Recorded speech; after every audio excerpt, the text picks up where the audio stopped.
Shalom, kebenaran hari ini 13 Maret 2022 bertemakan Laboratorium Tuhan.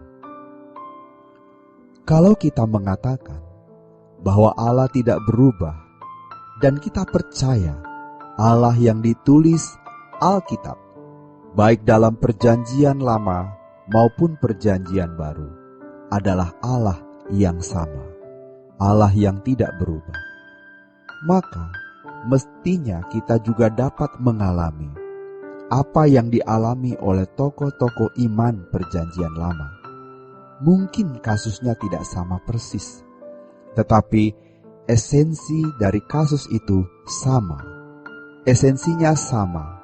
Mereka pernah ada di dalam bahaya, dalam ancaman.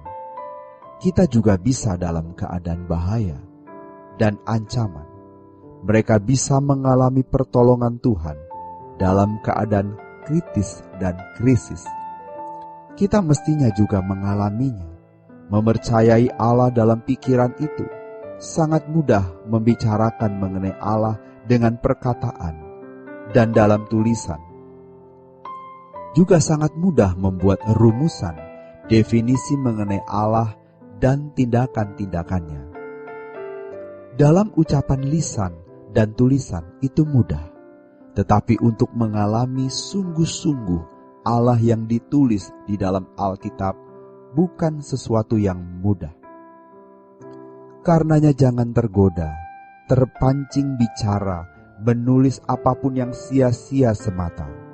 Berbicara, menulis hanya karena mau dianggap someone, dianggap tahu, mengerti, pintar, bergelar, itu kesombongan. Dan Allah menentang orang sombong. Jangan banyak bicara, baik secara lisan maupun tulisan, yang itu ternyata hanya sebuah usaha untuk mengangkat diri. Kita semua memiliki godaan serupa itu. Mengalami Allah itu indah, indah sekali dan luar biasa. Kalau kita benar-benar mengasihi Tuhan dan mempunyai komitmen mengasihi Tuhan, serta kita benar-benar ingin bertumbuh dalam pengenalan akan Allah, seperti yang dikatakan dalam firman Tuhan, agar kita bertumbuh dalam pengenalan akan Allah, maka Allah akan mengizinkan kita mengalami berbagai persoalan yang menjadi sarana Allah, di mana Allah mau kita mengalami Dia. Jadi, pertumbuhan pengenalan akan Allah tidak cukup dengan membaca buku atau membaca Alkitab. Membaca Alkitab itu sudah mesti mutlak, absolut.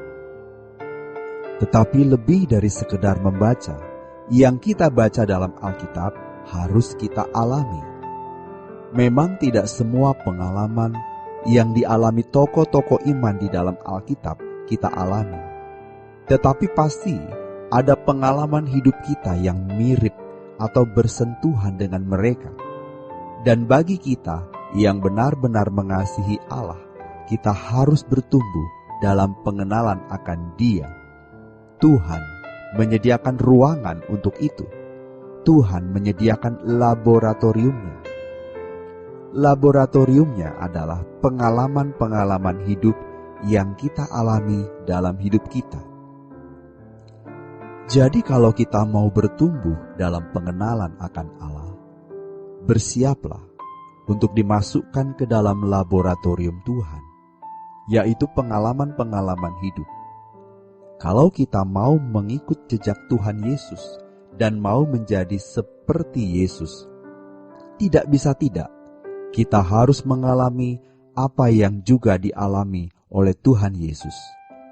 Firman Tuhan mengatakan, bertumbuhlah dalam kasih karunia dan dalam pengenalan akan Tuhan dan Juru Selamat kita, Yesus Kristus. Baginya kemuliaan, sekarang dan sampai selama-lamanya. 2 Petrus pasal yang ketiga ayat 18. Jadi apa yang kita alami hari ini adalah berkat. Itu laboratorium Tuhan untuk kita yang mengalami proses perubahan. Sebab pengenalan akan Allah yang bertumbuh akan meningkatkan kualitas kehidupan rohani kita, meningkatkan spiritualitas, meningkatkan kesucian, meningkatkan keberkenanan di hadapan Allah. Jadi bukan hanya sekedar kita tahu hal ihwal mengenai Allah, melainkan kita juga harus sampai bisa membedakan roh. Apakah kita berbicara dalam kesombongan dan kebencian, atau berbicara dengan kasih untuk memberkati orang yang mendengarnya? Tentu itu berbeda. Maka, sekarang yang penting adalah bagaimana kita menerima setiap proses perubahan yang Allah berikan kepada kita melalui pengalaman hidup yang merupakan ruangan itu, yang merupakan media itu, yang merupakan laboratorium Tuhan itu. Kita diubah untuk mengenal Allah. Tolong kita ingat ini, bahwa mengenal Allah tidak cukup dengan membaca Alkitab saja. Membaca buku belum cukup. Secakap, seteliti, sedetail, sehebat apapun buku itu, bahkan membaca Alkitab pun tidak cukup. Kalau hanya membaca dan mengetahui, harus juga mengalami. Dan kita bisa melihat salah satu ciri orang-orang yang tidak mengalami Tuhan, yaitu banyak bicara dan suka berdebat. Mereka tidak merasa malu dengan tindakan yang sebenarnya tidak patut tersebut. Setiap orang pasti memiliki pandangan yang berbeda-beda. Tidak ada orang yang selalu sama pandangannya.